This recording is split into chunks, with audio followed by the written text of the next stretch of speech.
after hearing from David Griffin, do you look at the Kyrie situation differently? Not at all. I mean, well, it's illuminating in one way. I'll get to it in a second. First of all, courage is not the word I would use to describe what Kyrie is doing right now. I'd say egotistical delusion are better words than courage. There's that. But how does courage play into this? Are you kidding? No, this guy has an ego that says he wants to be the centerpiece of the team, even though he has demonstrated precisely nothing in his professional career so far to suggest that he could be the best player on a championship team or the centerpiece, the cornerstone of a championship team. In fact, he hasn't even shown, though I think this would trade. Griffin's point is if you built him up as the alpha and the centerpiece and put the right pieces around him, he could lead a team to the playoffs. I'd be surprised. It'd be a terrible disappointment if he couldn't, given his talent and his ability to finish in the paint. But he has never made people around him better. Let's just say what it is. They were a loser until LeBron got there. The day LeBron showed up, they go to the finals. But before LeBron got there, they had terrible losing records. When LeBron sits, they lose all the time. When LeBron sits on the bench, even on a team where he has other good players around him, Kyrie, though not perfectly constructed around him, still a lot of excuses there.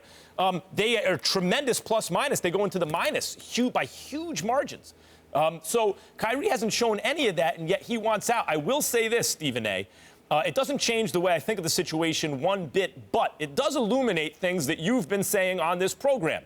You've been trying to put people up on, shine a light on, the kind of sentiment about LeBron throughout the league, you know, and the way he is perceived as trying to make it about him.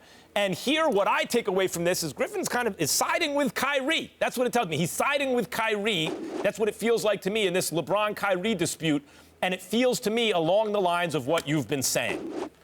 Well, listen, I mean, I definitely felt like, you know, Griffin validated everything that I had been saying. But, again, it wasn't to denigrate LeBron in any way. It was just to highlight that there's two sides to every story. And LeBron and his side have their side, and Kyrie and his side have their side. And that's all that I tried to highlight. Now, let's get specific about a few things. Number one, Kyrie Irving, you know, never recruited LeBron.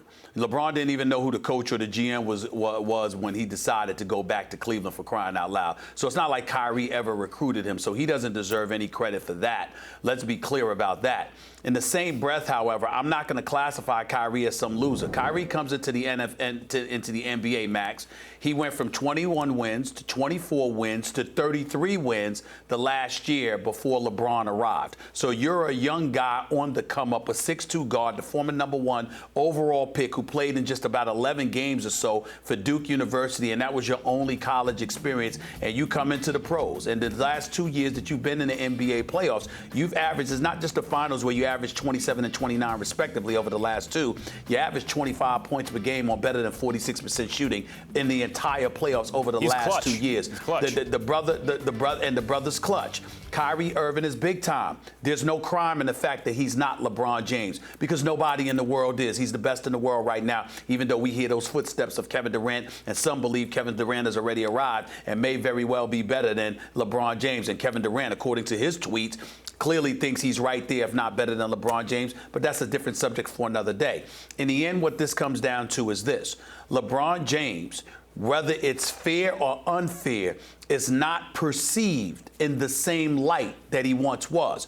Profound respect from everybody in the league. How can you not respect the greatest player in the world, who's also an elite businessman, who's a transcendent figure in terms of a professional athlete becoming a businessman? LeBron James right now is the standard bearer, but that doesn't mean along the way he hasn't fueled a level of animosity towards him. You can call it envy or jealousy. You can call it, in some cases, legitimacy in terms of how people perceive him as receiving preferential treatment, or how they may perceive him treating them. But clearly, LeBron James has fallen off a pedestal in that regard. Again, fair or unfair, I don't know how fair it is to him. That's on LeBron. You want the mantle of leadership as LeBron does. That's on him. You're right. You have to get the guys to buy in. That's where I was going. You're the leader of the team.